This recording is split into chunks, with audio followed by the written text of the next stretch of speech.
Hello everyone, welcome back to the This Is Me podcast. I'm Karen. And I'm Ellie, and today we have Millie joining us. Millie is a farmer, a social entrepreneur and founder of No Fuss Meals for Busy Parents CIC. So Millie, thank you so much for joining us today, and to get us started, why don't you tell us a bit about yourself and how you got to where you are? Well, thank you so much for having me on. I don't know how much time I have in terms of my background because as you introduced, I'm quite proud of calling myself a farmer, and that is a term that I've only just been comfortable with calling myself, but I am definitely a farmer. And the reason why I say that is because I'm not from a farming background. I grew up in the Cotswolds, and farming is kind of in my blood with my grandparents on both sides, but my parents aren't farmers. But I grew up in a very, very rural area, and I joined Young Farmers when I was aged about 14. And sort of precursor to that, I quite an academic person, but I got bullied quite a lot at school, so I didn't really enjoy school very much. But when I got involved with Young Farmers, I really kind of found my tribe, and we started getting involved with like fundraising. Young Farmers clubs get involved so much within the local community with fundraising, organising events, lots of competitions as well. So public speaking was a firm favourite of mine, doing cookery, flower arranging, tug of war, all sorts of things, anything you can imagine we were doing. And I have friends for life all around the country because of Young Farmers, and also the skills that I picked up along the way. And it's funny now because I don't know if you've watched Clarkson's Farm. Yes, and he's my only insight into British farming. Yeah, absolutely. Well, the pub that he bought and has done up is where we used to have Young Farmers parties. So it's really funny. That's what I know of Young Farmers is the Young Farmers parties. Yeah, exactly. So it's really funny. There's a bit of a blast from the past in that, because we used to have our Christmas parties in there and what have you. But wow, I mean, I started getting more and more involved with Young Farmers, and actually made my way up the leadership journey, or I took the leadership journey and was national chairman for Young Farmers in 2012, 2013. So I was that was way up the ladder. Yes, I was at the top. I was representing 23,000 young farmers, aged between 10. Yeah, exactly. Yeah. Awesome. So not originally from a farming background. So Young Farmers has a lot to answer for, and I always credit it as well, because that's how I met my husband. And but the skills that I got from Young Farmers and the people that I've met, it just keeps on going round and round and round, like with a network of support and the people that you can lean on. And it doesn't matter where I am in the country, at a show or an event, I know that, I can bob into the Young Farmers tent or the National Farmers Union or whoever it is, and I'll kind of know somebody, and say that that's amazing. And now I'm kind of, my children are age 6 and 7, and they're not quite at Young Farmers age yet, but I'm really excited for them to go. But I also know that I'm old in Young Farmers terms, because I was going to say that. When did you stop being a young farmer? Now I'm being asked to be president and judging and stuff. And when you're kind of over the hill when they say that to you, can you come and judge your competition, or could you come and be the president of our county of Northamptonshire, or what have you? The latest one was would you be the president of East Midlands area? And I was a bit like, I do not have time. They're like, it's only a few meetings a year, and I'm like, it is not, don't fob me off, because I was East Midlands area chairman, and there's competitions days and weekends, and you're going all over the place, and then you've got all the national stuff. And I'm not someone that, when you commit to something, you just do the minimum. I'm someone that does some and then some. So so I would say I've got a lot to thank Young Farmers for, and I've worked quite a lot in the charity sector. So I suppose the kind of entrepreneurship, charity, farming, those sort of skills have really brought my career or sort of channeled me down that path. And when I worked for a farming charity for 8 years, I saw quite a lot of the hardship that farmers face, whether that's financially, but also from the mental health side of things as well. And it's interesting at the moment with all the decisions that the current government are toying over at the moment and absolutely screwing the farming industry. It's really bad. It's and I think if they carry on the way that they are, we're not going to be producing food in this country. We're just going to have it from another country. And I just don't know what planet they're on at the moment, and the impact of that is going to really have a knock-on effect on the farming industry for a long time. So something quite urgent needs to happen quite quickly, really. So those I guess underpin my CIC, which is called, as you said, Ellie, No Fuss Meals for Busy Parents. It was founded during the pandemic when my kids were aged 2 and 1. Yay, that was great fun. Going into lockdown with a 2-year-old and a 1-year-old, when I was using my social life was taking them to baby groups and out and about, bearing in mind my youngest had silent reflux, which basically meant from when he was born, I had to carry him on me. I couldn't put him down. So I had his 15-month-old brother at my ankles and a baby that I couldn't put down. And we were in lockdown, so you couldn't see anyone either. So I was like, marvellous. So, so what? What am I going to do with myself? Yeah, exactly. So I love social media, and I'm a bit of an arty fart. I love taking nice pictures and just documenting life on the farm. And I just started kind of sharing what we were doing on the farm, what I was doing with the kids in the garden, because at that time, all they wanted to do is like dig a hole, and find worms. So I'd be like, right, you go and destroy that like bit of garden. Yeah, exactly. While I try and plant some potatoes or actually like do something, because I've always been a keen kitchen gardener, so growing food. And then I just started getting the kids like chopping stuff up, sharing basic recipes and things like that, and putting them on social media quite quickly. It got quite a lot of traction from people that were reaching out to me and just saying, God, I had no idea that grew in this country, or that's really easy. I didn't realise how easy it was to actually make a cake, or you've inspired me to get my kids in the kitchen. I'm at home and I can't, I'm wondering what to do with my kids. You've given me an activity to do with my kids that I didn't think about. So can I ask a question about your social media? Why did you decide to do that? Was it because because you enjoyed it, or was it because you wanted to get out to people? Do you know, like what was the purpose of it? Did it surprise you, is what I'm saying, really? It really did. Yeah. To start off with, it's just something I enjoy doing, and I just put it out there. And it's then so weird, isn't it? Yeah, but then when people started messaging me and going, yeah, this is really helpful, I was like, oh, I've got a real job here, because all the restaurants were shut. It was so difficult to get a food shop delivery. My kids were drinking God knows how much milk a day, like cow's milk, and we couldn't get it. We couldn't, it was a nightmare. And so I just wanted to share some top tips with other people, and then when I sort of realized as well, through the Young Farmers Network, I can interview other people around the country about what they grow, because I know what they grow, but they're too shy to tell everyone else because they just do and they don't think about it. So I just started interviewing them, and because I knew their business or what they were into, because we're friends on social media or I've been around their place or what have you. So I was able to then share that. And that really formed the basis of No Fuss Meals for Busy Parents. It was a blog and a podcast.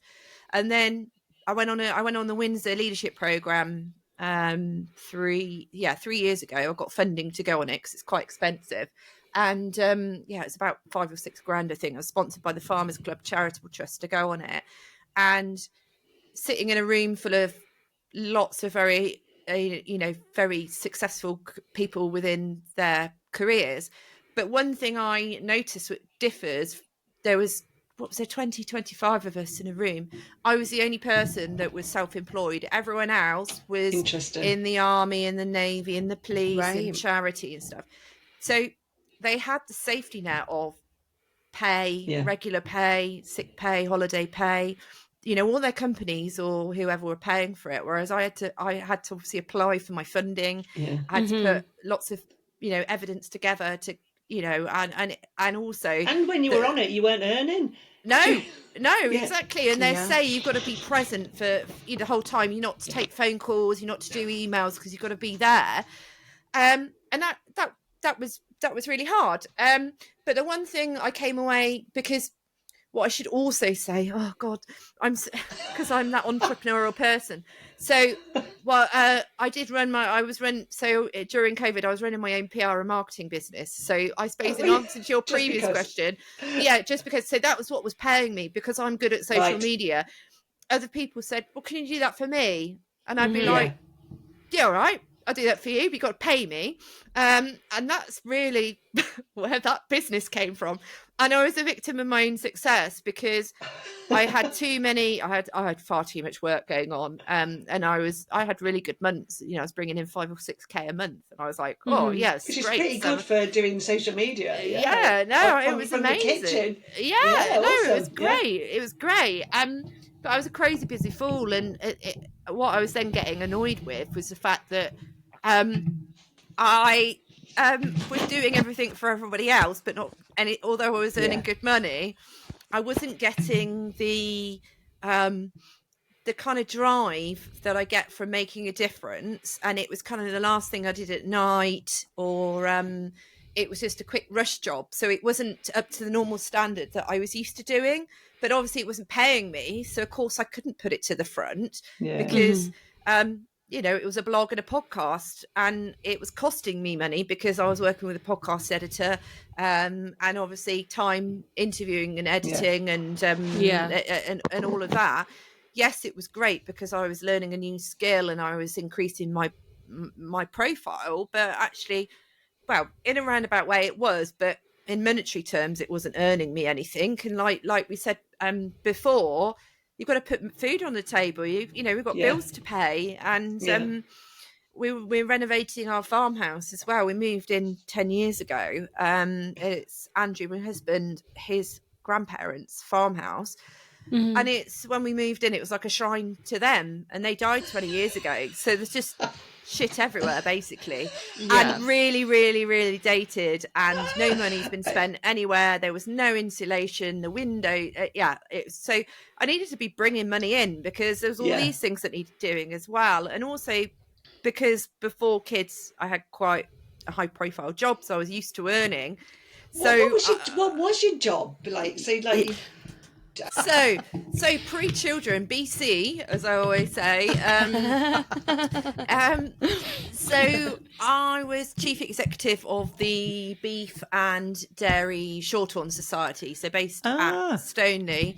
The beef and there's 2 sets. So we've got beef shorthorn, dairy shorthorn. They're native breeds of cattle. Yeah, lovely. The UK. Yeah, lovely. So age 30, I was chief executive of those 2 societies, and also a semen business. So I was selling jizz. Wow. So of the cattle variety, obviously. So yeah. I mean, I've seen Brassic. I know for a fact that that's quite the lucrative industry to be in. So I was helping to market it. So I mean, so that was like my sort of the pinnacle of my career, really. But I hadn't been in the role long, and then I found out I was pregnant, and actually we'd not long moved up to the farmhouse. We'd not long got married. I was only married a year when I got because I was with the RABI, the farming charity, for 8 years, and there wasn't any leadership progression for me. Yeah. And I was 30 and wanting a new challenge, you know, and although I loved that job, there was nothing else there for me. So I got the job, but I was never at home. You know, it was great. I was all over the country, at auction marts and shows and events and things like that, and it was brilliant. And I've met some incredible people, some very passionate people, and but it wasn't conducive to family life really. And I made the decision to give up that work when I had my boys and actually stay at home and try and build things up at home really. And at the time it was really hard because I had a really straightforward pregnancy with my first child, Angus, who's 8 in a couple of weeks. Well, yeah, he's 8 in a few weeks' time, and I sustained a spinal cord injury during labour. So I had quite I did hypnobirthing, and I absolutely bossed labour, like, did all the like hypnobirthing. Oh, yeah, exactly. And when it came, thing I'd expect. Yeah. So, when we came into delivery, you got stuck in my pelvis, but it kept encouraging me to keep pushing for 2 hours. And so I was basically really pushing, and I had a stroke in my spinal cord from which they didn't know that at the time, but I kept telling the medical professionals that I couldn't feel my leg. But they were like, wow. It's cramp. So I was a bit like, anyway. And then afterwards, you think, bloody hell, that was a bit shit. Because I didn't have any pain relief at all because I was doing so well without pain relief.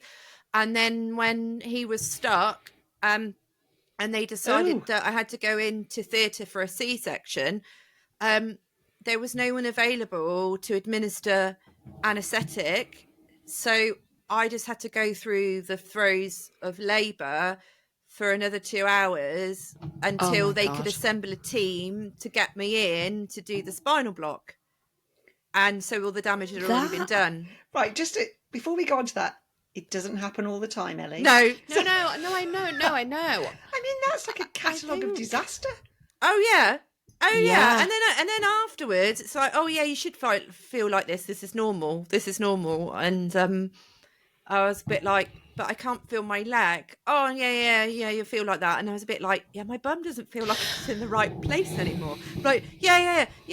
Oh, and all of these things, but it was just constantly dismissed. And it actually took nearly 8 years. Yeah, well, 7 years, let's say 7 years to get my diagnosis. And now I am about to have a spinal cord stimulator installed on my spine to deal with the chronic pain that I have lived with for 8 years. So, yeah. That is so much to unpick there, isn't there? Yeah.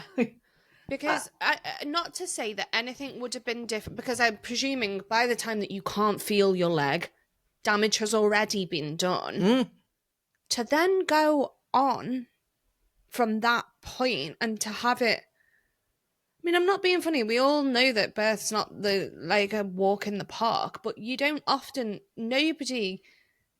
I've never heard then, should I say, anyone go, and then I lost feeling in my legs. That doesn't sound like a normal symptom. So for it to be, oh, you've got cramp, oh, no, that's how you should be feeling. Even I've never given birth. That doesn't sound right to me. Do you know what I mean? Like, has anybody ever admitted responsibility for it? Because I'm sure you haven't let it go. So a couple of years ago, because of course I've been dismissed by so many consultants because I've had that many MRIs and it doesn't show anything because it's nerve damage. It's in your spine, spinal cord. It doesn't show. So it wasn't until I reached out to the Spinal Injuries Association, because a consultant in passing said, I just wonder if you've got a spinal injury. But they weren't going to do anything about it. So then I basically self-advocated for myself. But because so much time has gone along, I spoke to a personal injuries lawyer, and they said, not only has too much time gone along, but the chances of you proving what happened, and because I'm looking forward, and what's the point? I mean, yes, it's just, I mean, maternity care and so, it's just, I think it's a really interesting, I really love that mindset, because there are a lot of things like that you encounter in life, isn't there? I remember when I was having my operation, I had a mastectomy, and somehow or other I had to have an emergency operation because something had gone wrong.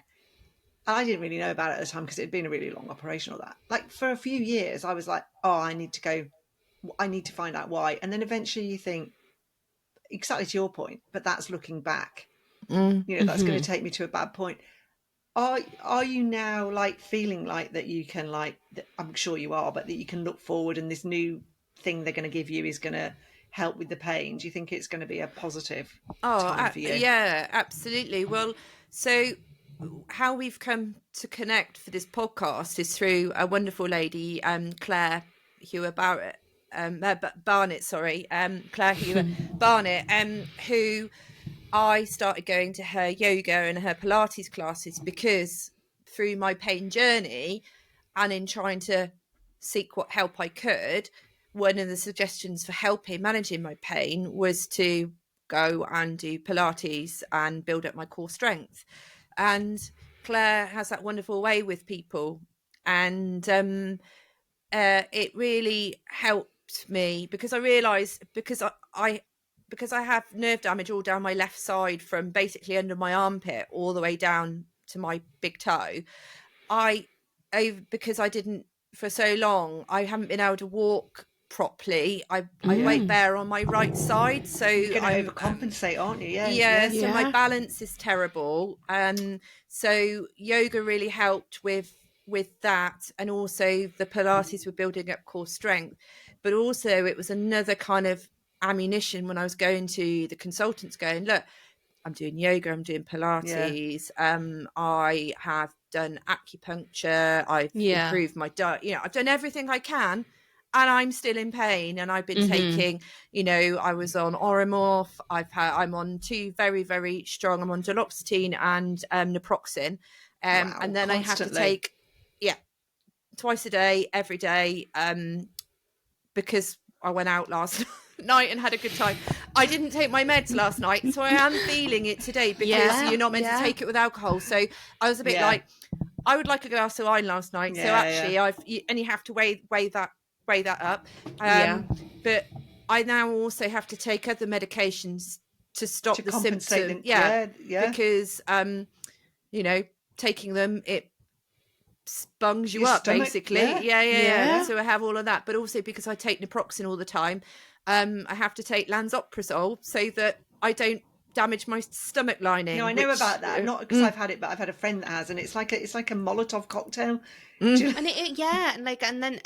then unfortunately, because it is the case, but then as a result of that, something else happens. So then you have to do something else, and it's this never-ending cycle. What because nobody listened to you. I know. What keeps you going every day? Like, what you do is phenomenal. I've only heard about you from Claire.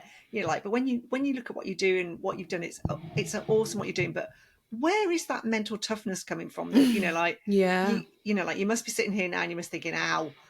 I'm sat on a heat pad at the moment, so so I'm nice and warm and comfy. What drives me? Well, at one point I wanted to bloody kill myself because I'm not surprised.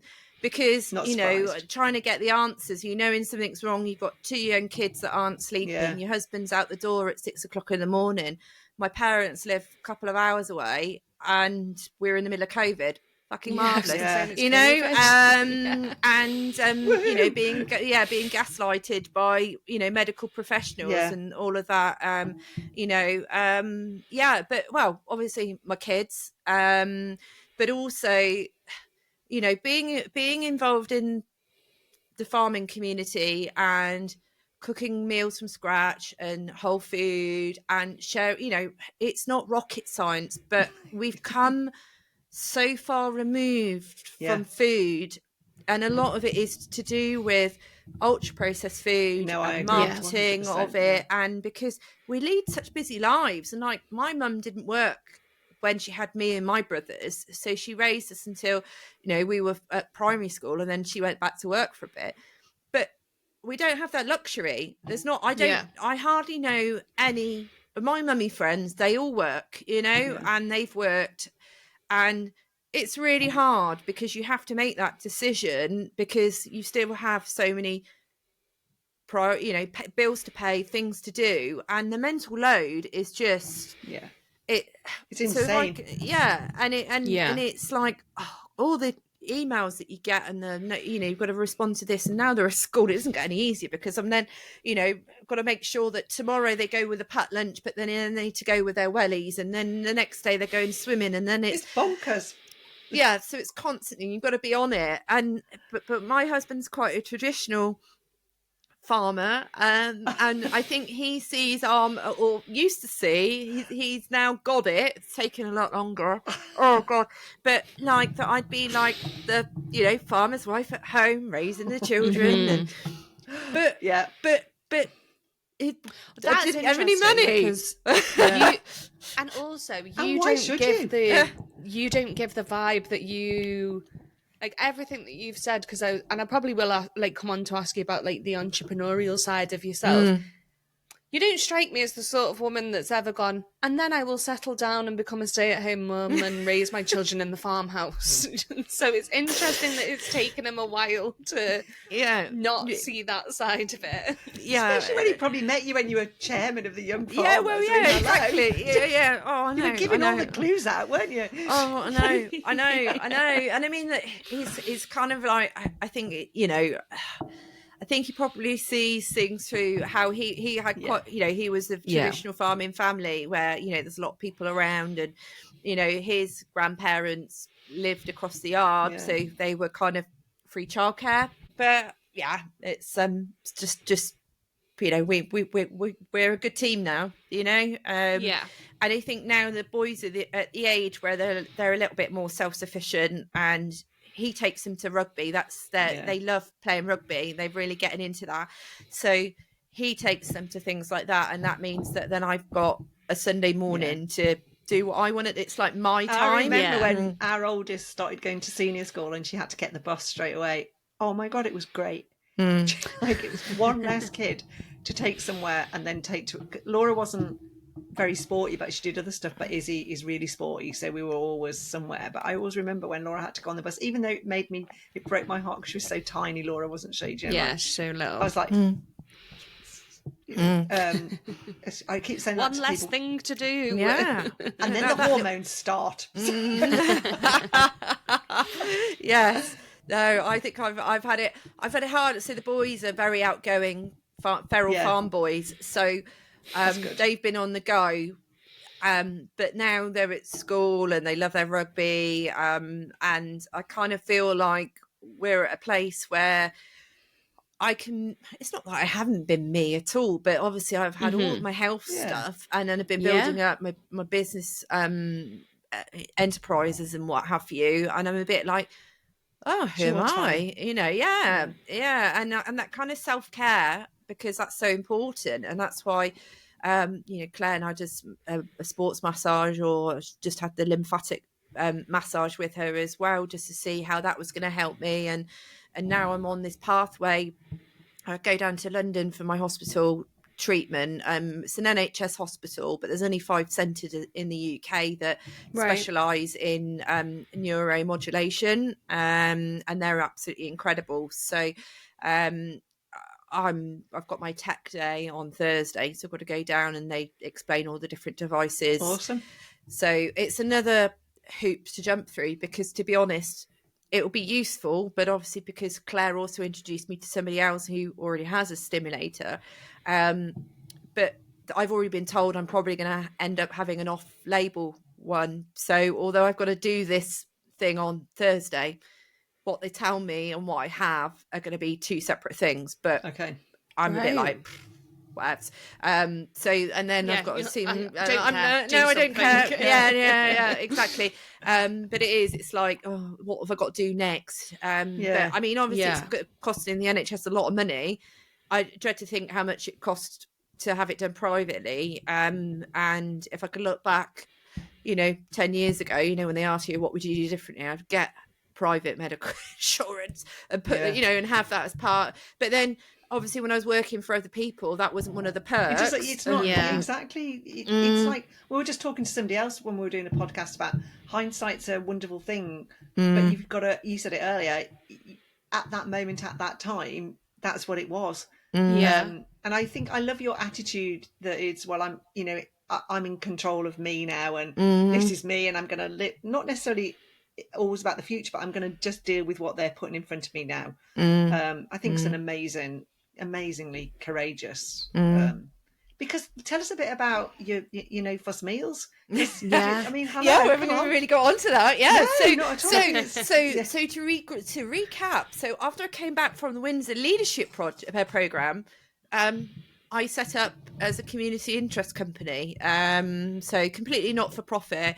I decided to go down that route because it was more of an enabler than actually set up as a registered charity. Now, I still toy a little bit with the whole, is that the right legal status? And actually, I went on an entrepreneurship program earlier in the year with, it's an organisation called, it's another CIC called Cook for Good in London. And they got a big pot of money to help 20 other social entrepreneurs in the food space to help us to grow. And one of the things that I really put to bed was, CIC is where I need to be, rather than a registered charity, because it's so much more of an enabler, and I'm at the heart of it. Whereas if I was running a charity, I couldn't be. We're looking at that for women of our time, and the charity is not yours. No, it's and I think if you're running a really, really big charity, it's 100% right. But I think if it's yours and your passion, it still gives you massive governance. It still gives you accountability. I think that's right for what you're doing. But what do I know? No, absolutely. But it was a real enabler, and so we're in year 3 now, and so in the last year I made, so once we got set up, I started collaborating with lots of other amazing organisations locally, like local food larders, and so I would get a bit of funding, and I'd collaborate with them, and they'd say, people come and use our larder, but they always go for the microwave rice because it tells them on the back how to cook it. But actually, for better value, they could have a massive sack of rice, but they need to boil it, and so I'd go in and create recipe cards and do things like that, and that was great, but it didn't quite give me the of what I was trying to achieve. And lots of people kept saying, can we come to your farm? Can we come to you? Can we come on a visit? And I was a bit like, God, we're not really set up for, we're a working farm, there's lots of animals. We're not a petting farm, we're a business. And then I sort of said, could convert one of the barns into a bit of a classroom or centre or whatever. So I started going on that journey with trying to raise funds and sort of try and find some money from somewhere. And actually what we've got is now Plan C, because I applied for the UK Prosperity Fund, and I'd worked with a consultant, and HSBC were prepared to match it for the rest of the money. So we were going to convert a building on the farm, and it would be my sort of cookery school classroom. But the local panel declined it based on the fact that they perceived that we were adding value to our property, and it was a new kitchen for me, not for the community. Oh no. And so I then went to appeal, because I was a bit like, I've already got a new kitchen because we were doing it at the farmhouse, but they wouldn't come out and see the site. They wouldn't come and see it. It was all done on paper, and I wasn't allowed to go to a meeting and blah, blah, blah, blah. So Really? so it was none of that. So I got all the evidence. I got the NFU, the Country Land and Business Association. I'd even got the DEFRA Secretary of State to write me a letter in support of farm diversification, because that's what it was. Still declined. So I just thought, right. I did have a period of a few months where I was a bit like, well, what the F, you know? Yeah. Because it's a bit like, this is one of the most positive things anyone can be doing, and I've got all this support, community are right behind it. Plus it really supports the schools as well, the schools curriculum and everything. So the idea was that, you know, we'd have school groups, we'd have community groups and all of this, that and the other. Anyway, decline. So then I went plan B. I was looking at building a log cabin in the garden, because it was going to be much, in my mind, I thought, it's not going to be as expensive. So I got a few quotes and things and went and saw different people. So I got 3 quotes, put that all together. And then someone said to me, well, it's quite expensive, because it ended up being nearly as expensive to convert in the building. This like quite large log cabin, because obviously I need a toilet, hand washing, all of that plumbed in and everything. I'd have to get full planning permission as well, because it was on a pad rather than a temporary structure. So then plan C, just so happens that this is where I won my husband round, because he was sat just reading one of the farming papers, and in the classified, a local farmer had put static caravan for sale, £4,000. And it was just down the road. They were living in it while they were building their own house. And I went and saw it, and it's massive, and it was so, you know, normally you see them, they're 25k 30k plus, and there wasn't a lot wrong with it, and they even offered to actually move it for us as well. Wow. Within that. So I went back to the UK Prosperity Fund and got it matched. So nice one, I'd already raised 4k, but because I got it matched, it only cost, well, I only needed to use £1,600 because they couldn't cover the VAT, you see. So then I had £1,600, which then helped with the decorating and, you know, starting to kit it out, and, you know, paying for my builder and things like that to get water and electric and things like that. So we now have a fully immersive classroom in our farm orchard, which also has a community shop where I sell all my farm produce and other farm produce from other people that I know, because we don't have a shop in our village. We're a community of 800 people. What's lovely as well is that our farm's actually in the village. It's not sort of in the middle of nowhere. It's actually, so we have people walking past all the time. So I can hold classes of up to 30 children. In the caravan? And wow, it's that's a big caravan. Yeah. It is a bit manic when I've got 30. I much prefer smaller groups, but it's just the way that the schools are. And the thing is that I'd rather do them all in one go, because they all learn together. And the teachers are so you know, then they've only got so much time, and they can't commit to doing 2 visits with half of the students. So we do community groups as well. So I'm working with our local social prescribing service. So we've started having groups come, and we look at, you know, growing, cooking, eating from using whole food. And I take them for a walk around the farm to show them how we farm our animals. So we've got beef cattle, so we're mainly beef. So we supply a local butcher with our beef. We supply lamb, so we have 300 sheep. So we're lambing every March and April. Wow. And then we supply Joseph Morris Butchers with all of our lambs go through them. Oh, do you? And then, it's nice meat, that. I eat it, mine does. So, So, and then we have a few pigs. So I have Gloucester Old Spot pigs. do a few chickens. I like them. I'm sure they're the ones in the New Forest. They're the probably brown and black ones, aren't they? They're amazing. Yeah. Oh, so these ones are pink with black spots. Oh no, not these. They have some of them, but there's brown ones, isn't there? Like that. Black spots. Yeah. Oh, so there's Oxford Sandy and Blacks as well. So we have some of those every now and again. Those are the ones that Clarkson has on his program. Oh right. And then what else do we have? Just trying to think. I've got turkeys at the moment. The last time I was down in the New Forest, me and the dog got charged by a wild pig because its babies were there.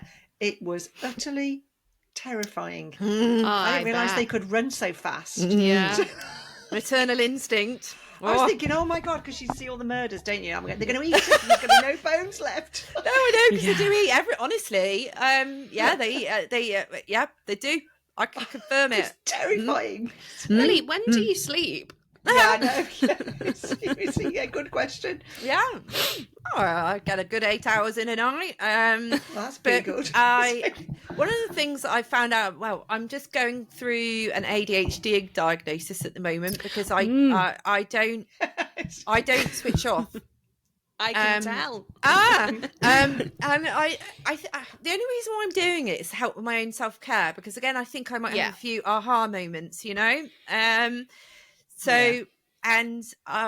only last week I went to my doctor and I was like, I just, because they always bang on about anxiety. I'm like, well, of course I've got bloody anxiety, with all the stuff I've been through, but there's a lot of unanswered questions, and I was a bit like, I wonder. And anxiety is not ticking the box for that. Yeah. And there's a lot of women that are, in their early 40s that are now getting that diagnosis, and I don't want to be another one. But I just think it will be such an epiphany if that is, just to kind of again appreciate why I'm so wired all the time. I think you don't. You don't have to become it, do you? Exactly, but I do think there is if that helps you, with my partner at the minute, there has been conversation about it maybe being a possibility, and even just that, he's gone, but it just makes so much sense for her,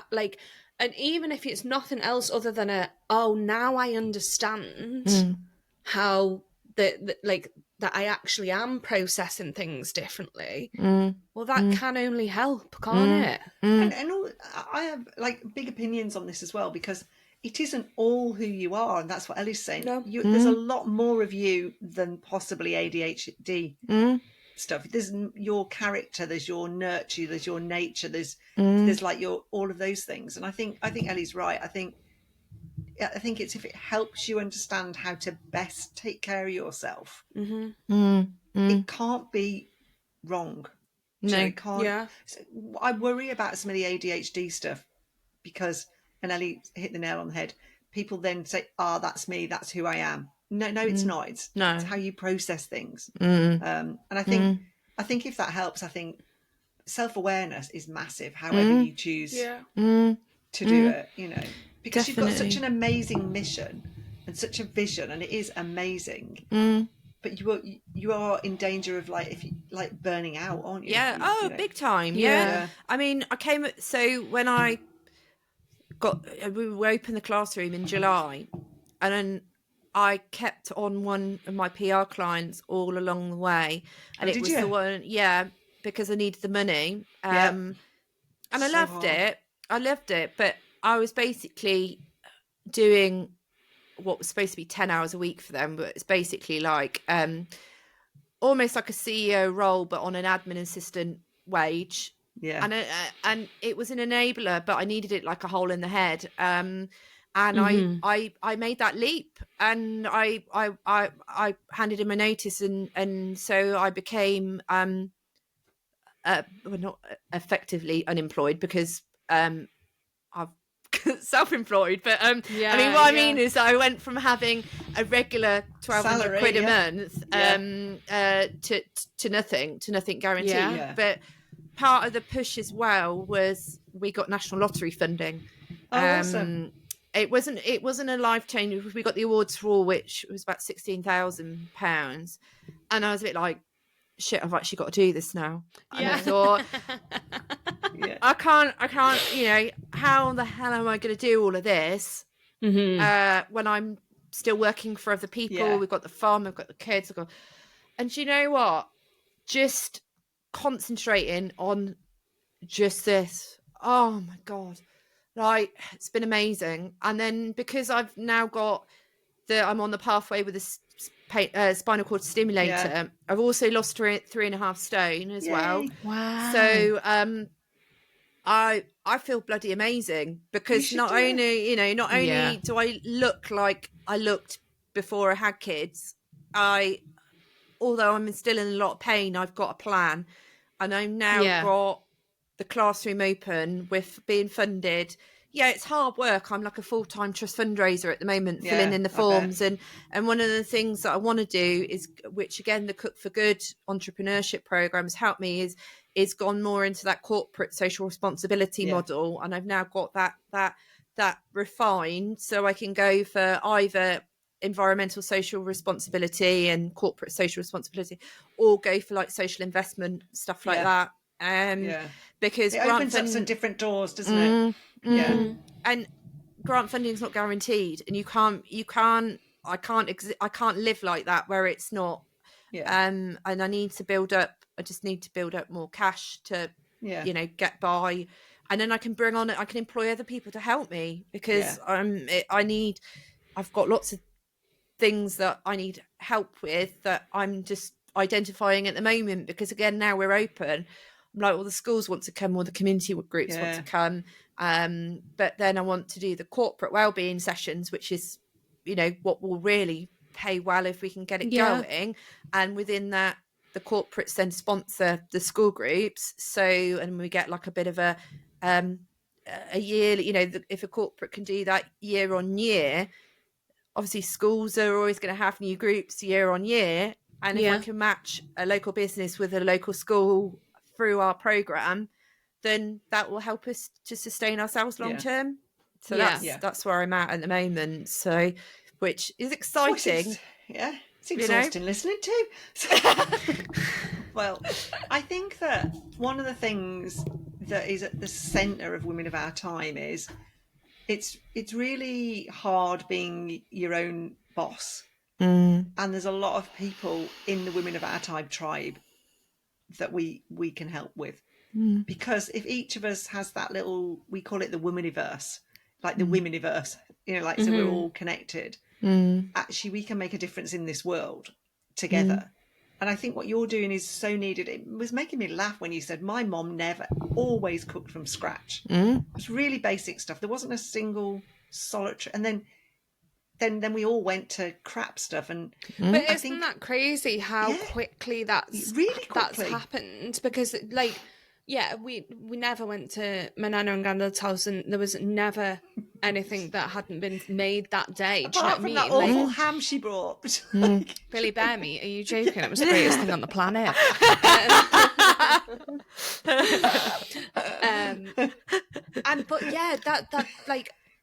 And that's not even like, okay, I'm in my 30s, so I'm not like a spring chicken. But for that to have changed so much in 30 years, it's no time at all, really, is it? And then we all wonder why we feel like that. My kids were... I was brought up by... It's not, I know we're distracting a bit, but it is quite interesting. We were brought up by mom, then me and Leslie were working mums. My kids got fed on all sorts of crap. Because you didn't really realise what it was. Like, well, and also, waffles are, there's no time. You're not staying at home. You're not doing the stay-at-home parent thing. You're doing the Christ, need to get back before nursery closes and after school club thing. I think what I really love about what you're doing, which I do really love, is you're not saying we can't do that, because it was so essential to me that I wanted to do what I wanted to do. I loved it. It made me who I was. I've loved my career. I love what I do now.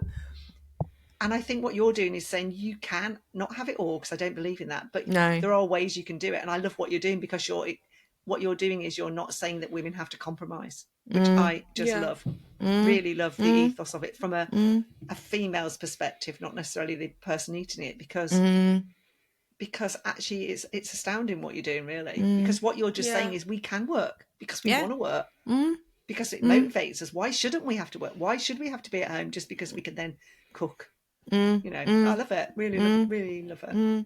And I mean, I always have these moments and think, oh, just go and get a job, Really, and I see, jobs advertised 60, 70, 80k, and I'm thinking, God, that'd be amazing. Because at the moment, I'm probably earning less than minimum wage, but money is everything. Probably actually doing about 90 hours a week as well. And I mean, I don't know. I really ought to. Well, I don't know. God, I can't answer that question. I have no idea. But there is more to life than money, and although I could be in a job that pays well, I'd be paying for somebody else to raise my children. I'd be, and that's, that everyone's different. It's a very, very personal choice when it comes down to childcare and stuff like that. But I wanted to bring my children up on the farm, have that wholesome environment, but also being able to use my skills and not just sort of veg about and be like a shell of who you are, because you've been assigned a traditional mother one. Because it doesn't matter what gender you are, within all of us there's ambition, aspiration, whatever you call it, like a desire to make a difference, and there's got to be a way you can do that. And I mean, there's got to be. And to be true, like, not to be like, oh wow, full circle, but like that is what being a woman of our time means to you. Do you know what I mean? Like, it's so you could go out and earn 70k. It's probably not who you are when you're doing that sort of thing. Well, no, I always say I'm a bit of a rule breaker. Not in a I'm going to be really naughty or break the law. But one of my life mottos is dare to be different. And I like to do things differently. And when I first started setting up the classroom, the amount of people that said it can't be done, and I was like, watch me. And that was like a red rag to a bull. And I think that's the kind of I'm really, really driven. And like, it's only now that I'm like, sometimes I'll just go in the classroom and sit there and just go, this is pretty cool. Yeah. Like, you've done this. It's so interesting. I think that's amazing, because it's so interesting. Particularly women don't and me and Ellie are guilty of this with women of our time. You never reflect on what you've achieved. You never sort of sit back and think, oh my, which I'm doing now, which is, oh my God, we've got Millie on our podcast. Do you know, like who we never knew, who we only knew because of Claire, and who you hear this inspire. And I think sitting in your classroom where someone said you're not going to do it, it's just awesome. I'd be in there all the time with my book. Well, it's nice. It's also really cathartic, because obviously although I've now got, obviously our farm kitchens was done before all of this, but I'm glad to hear that. So West Northants Council, kid. Although, oh God, but it's obviously full of family life, and like my husband's farm paperwork at one end of the kitchen table. We've got 2 dogs that live in the kitchen. There's kid stuff everywhere. I tell you what, Millie, you reminded me. The year before last, my eldest daughter, they wanted a Bernese Mountain Dog. Long story short, we had to go to get him from the Netherlands. Wow. Because it all went wrong. And the woman who breeds the dogs has a dairy farm. And I swear to God, I think I'm replicating your life. So you go up, there's 35 Bernese Mountain Dogs, hundreds of cows. Go in the farm. She's got 2 boys. I've never seen so many shoes in a lobby. Go into the kitchen, and I was like, oh, it made me laugh, but that's what it sounds like too. There was just wellies, boots, stuff food everywhere. So I go in there, and it's really nice for my mental health, because I go in there and I know where everything is, and it's clean and it's tidy, and I can just go and make stuff, and I know where everything is, and I haven't got to ask someone or go, can you put that away, or so it's a really nice workspace. And it's your retreat, isn't it? Yeah, it really is. And then sometimes, like when it is overwhelming, when I do have a school group of 30, I had 38-year-olds last week, and after they left, I sat out. We've got and this is the other thing that with my pain, noise it's really overwhelming for me sometimes. But also I don't know with ADHD as well, and again why, but I I sat outside. We've got some old patio furniture that I got given. So I sat there with a cup of tea with a cat on my lap outside, listening to the birds. And for an hour, I just sat there and I kind of reflected. And I was like, oh, right, I'm just calming myself down.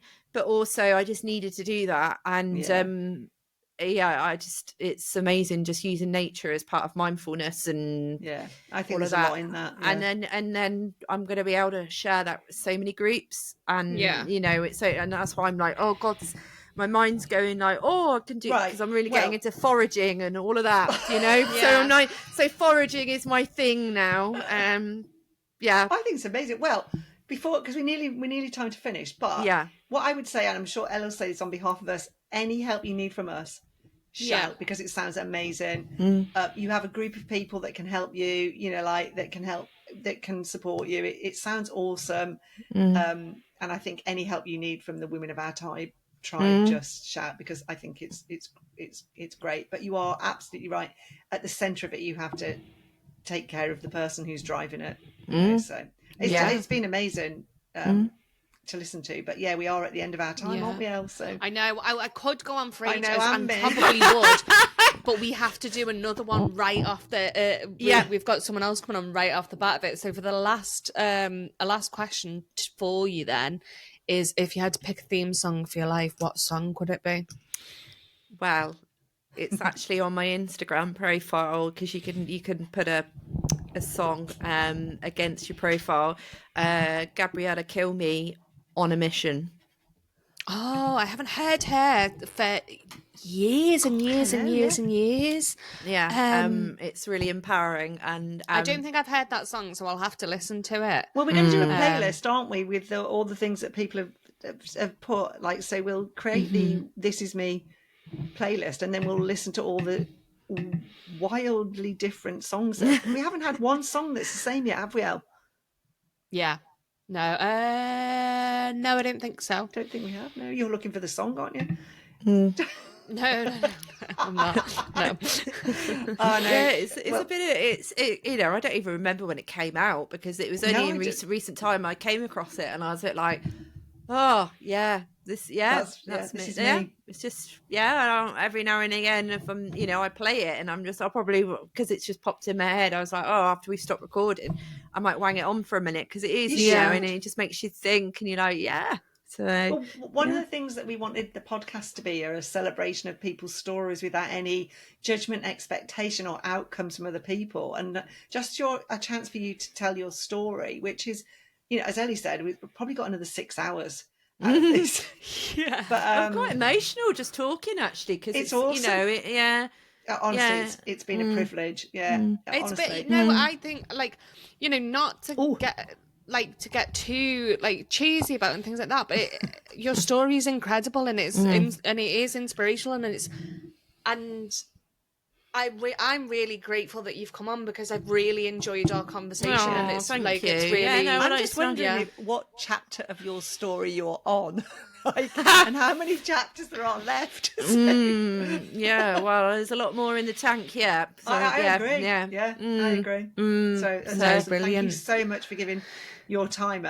We appreciate it greatly, don't we, Elle? So and as we all say, we'll reciprocate with any support, because we appreciate your time is very precious, particularly with a hangover.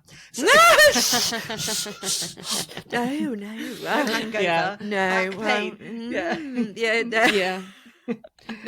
thank you so much for joining us, and thank you to everyone for listening, and we will see you next time. Thank you. Bye. Thank you very much. Bye.